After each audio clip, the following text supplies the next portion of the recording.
Muy bien, continuando entonces con todo lo que tiene que ver con la interacción de la radiación con la materia, una de las primeras, digamos, los primeros análisis para poder comenzar a hablar sobre interacción de fotones con la materia, es decir, ondas electromagnéticas o el caso de partículas con la materia, es comprender que la probabilidad de que la radiación interactúe con un núcleo o con un electrón dependerá, por supuesto, del tipo, ¿sí?, de radiación, bien sea fotones, electrones, neutrones, su energía y la naturaleza del medio material que tienen que atravesar, entiéndase, en términos de densidad, del estado físico, de cuáles son los átomos que lo constituyen, ¿sí?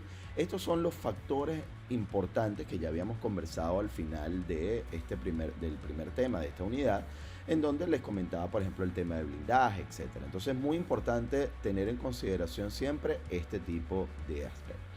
Ahora bien, para comenzar a hablar sobre todo lo que tiene que ver con los procesos de interacción de la radiación electromagnética con la materia, es importante aclarar que acá vamos a tener dispersión de Rayleigh, efecto fotoeléctrico, Compton, producción de pares e interacciones fotonucleares. Muy bien, comencemos entonces con el caso de la interacción de los fotones con la materia. Los fotones es una construcción matemática y física, ¿sí?, de algo que no tiene masa, que no ocupa un espacio físico y que por lo tanto nuestra mente material obviamente tiene que generar algo que nos permita poder conceptualizarlo, analizarlo y verlo desde el punto de vista de la academia. Es por ello que ustedes van a ver los fotones siempre como una especie de ondita, de una onda que se está desplazando en el espacio para poder interactuar con un determinado material en términos académicos, ¿sí? En el caso de las partículas veremos unas bolitas que están chocando contra un átomo, por ejemplo. Entonces, en el caso de la radiación electromagnética, ¿sí?, cuando se consideran las interacciones con la materia, la radiación electromagnética generalmente se trata como esa serie de partículas individuales conocidas como fotones. La energía de cada fotón va a venir dada, por supuesto, por la relación entre la constante de Planck y la velocidad, ¿sí? Es muy importante destacar, y aquí vamos entonces a pasar un poco a lo que sería la constante de Planck. Yo les había prometido que íbamos a ver muy pocas fórmulas, sin embargo es importante, es interesante analizar cómo está constituida esta constante de Planck en función de los electron volts, por ejemplo, por segundo. Sí, entendiendo, fíjense ustedes, la cantidad de energía, digamos, que está viéndose analizada en el caso de los fotones, ¿sí? Entonces, ¿qué ocurre? Cuando nosotros hablamos de este mu, por ejemplo, acá, cuando vemos entonces E igual a la constante de Planck H por esta V pequeña, cuando nos estamos refiriendo a esta V pequeña que ustedes pueden ver en sus pantallas, nos estamos refiriendo efectivamente a la frecuencia de la onda electromagnética. Y recordar que la frecuencia, ¿sí?, va correlacionada, por supuesto, con el inverso de la longitud de onda. Entonces, ¿qué ocurre? Si nosotros analizamos entonces traducimos, digamos, esa frecuencia y la llevamos a lo que sería la longitud de onda, nos damos cuenta que definitivamente estamos relacionando entonces a que la energía de un fotón es igual a la constante de Planck por la velocidad de la luz al cuadrado, por la velocidad de la luz, perdón, entre lo que sería, sí, efectivamente, el lambda o la longitud de onda de dicha onda electromagnética. Entonces tenemos E igual a la constante de Planck por la velocidad de la luz entre lo que sería la longitud de onda. De esta manera es lógico pensar entonces que en el caso de radiodiagnóstico la energía de fotón es generalmente expresada, y así lo van a ver en todos los libros, lo van a ver en sus equipos, en función de kiloelectronvoltio o de, por supuesto, el caso de electronvolt. Muy bien, dicho esto, digamos que sería la generalidad del caso de las ondas de la radiación electromagnética o de las ondas electromagnéticas. Aquí tenemos una serie de posibilidades cuando esos fotones interactúan con la materia. Uno es que, bueno, haya un fotón disperso, es decir, entregó parte de la energía, pero dispersa, digamos, el fotón en otra dirección, en otro sentido. Podemos tener, por ejemplo, fotones de fluorescencia, lo que conocemos como radiación de tipo característica. Podemos tener fotones de aniquilación, ¿sí?, todos ellos fotones secundarios. No vamos a entrar en las profundidades de la mecánica cuántica, pero los tenemos que definir de esta manera. Luego podemos tener que a partir de un fotón incidente atraviesa la materia sin interactuar con ella, por lo tanto tendríamos fotones que no interactúan. Luego tendríamos, por ejemplo, el caso de producción de electrones de retrocesos, de fotoelectrones a partir de lo que sería el efecto fotoeléctrico y, por supuesto, un par electrón-positrón, ¿sí? La creación de pares. En todos estos casos, por supuesto, electrones secundarios. Aquí hemos representado muy simplificadamente todas las alternativas. Ahorita vamos a ir abordando una a una cada una de ellas. En el caso de la dispersión Rayleigh, a ver, que es uno de los que a mí, digamos, me apasiona, me llama muchísimo la atención porque mi hijo Andrés, cuando ya tenía 4 añitos, me decía, bueno papá, pero ¿por qué el cielo es azul o por qué el mar es azul? Es igual. Y esa es una pregunta muy interesante. Yo los invito a que rápidamente reflexionen, pero muy rápido. ¿Qué es lo primero que les viene a la mente? ¿Sí? Cuando les preguntan de qué color es el cielo. Vamos a ver, tic-tac. ¿De qué color será? Lo llamamos la bóveda celeste, hablamos de, bueno, sí, de un color azul. Pero si fuese azul de noche, no tendríamos que ver ninguna estrella, ¿no? Seguiríamos viendo todo azul. ¿Y entonces qué ocurre? Bueno, ocurre justamente lo que conocemos como la dispersión de Rayleigh, es decir, no se produce ionización ni pérdida de energía, tiene lugar a energías bajas, entre 15 y 30 kiloelectronvoltios, va aumentando la probabilidad de ocurrencia al disminuir la energía, y el fotón es dispersado, un fotón que puede venir desde el Sol, en nuestro caso para el planeta Tierra, es dispersado y reemitido en un rango de direcciones próximas a la del fotón incidente. Eso hace que en nuestro planeta, debido a todas nuestras condiciones de atmósfera, de distancia desde el Sol hasta nosotros, podamos ver el cielo azul. Y por la misma razón es lo justificado de por qué el mar se ve azul. Es decir, el mar no es azul, el mar es transparente. Lo que ocurre es que dependiendo de las distintas profundidades a las cuales nos encontremos, bueno, tendremos una dispersión de Rayleigh mayor o menor y esto nos da las coloraciones distintas del mar, como las que ustedes pueden ver en nuestro video de YouTube, que los invito a que también lo vean, porque el cielo y el mar se ven azules.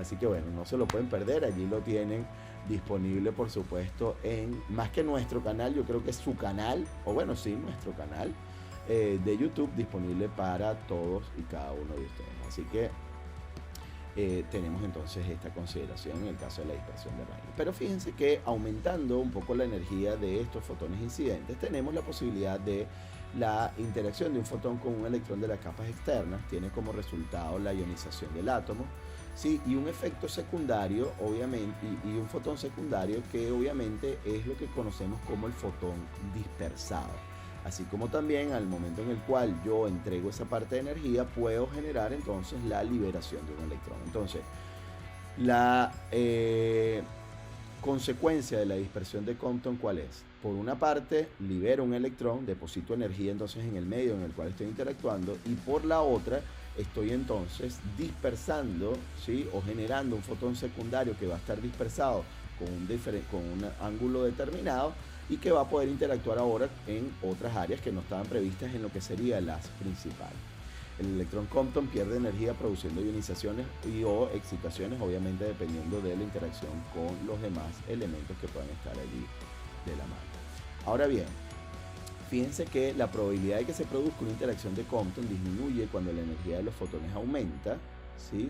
Y aumenta si nosotros aumentamos la densidad electrónica del medio. Por ello, es independiente del Z de blanco y es proporcional a la densidad atómica del medio. Esto es muy, muy importante a la hora de caracterizar y analizar lo que sería nuestro efecto Compton, ¿sí? Esto es muy interesante. Ahora bien, ¿qué ocurre?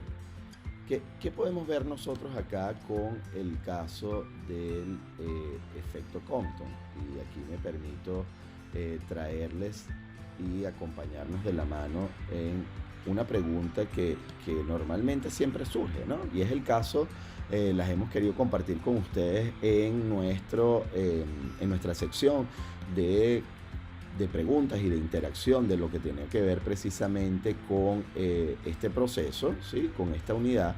Y les habíamos preguntado a ustedes cómo veían ustedes el caso de los efectos Compton y fotoeléctrico en función de la entrega de energía, en función, por supuesto, de lo que tendría que ver con las posibilidades, digamos, desde el punto de vista positivo para generación de la imagen o para entrega de energía en términos de dosis para el paciente. Entonces, la gran pregunta es, en dos planos, ¿qué ocurre con ese efecto Compton? Es decir, el efecto Compton nos da un beneficio para la formación de la imagen, o por el contrario nos ayuda o nos disminuye la dosis para los trabajadores que puedan estar alrededor, o nos genera un incremento en la dosis. Bueno, vamos a ver muy brevemente. Aquí les hemos preparado también desde nuestro equipo de Serovka, les hemos preparado un pequeño video del efecto Compton que ya se los comparto para que podamos analizar este factor. Entonces, en el caso del efecto Compton, ¿sí? Acá lo tenemos entonces, ¿sí? Un fotón incidente, obviamente genera entonces la expulsión de un electrón, genera ahora un fotón dispersado, y entonces este fotón dispersado va a poder interactuar con otros elementos, ¿sí? Entonces, ¿qué pasa en este momento? Vamos a ver, pensemos rápidamente. Es decir, este fotón dispersado, el fotón venía en una dirección determinada, se desvía y ahora llega a otro lado del detector, por ejemplo. Obviamente esto va a perjudicar la calidad de imagen, va a generar lo que nosotros conocemos como ruido en la imagen, porque ahora son fotones que, en cambio de llegar a una determinada posición, llegarán a otra y por supuesto van a afectar la calidad de imagen. Ahora, en términos de dosis, fíjense ustedes que yo al generar un electrón expulsado, imagínense que eso ocurre en el paciente, bueno, ese electrón interactuará y por supuesto estará entregando energía o parte de la energía en el paciente.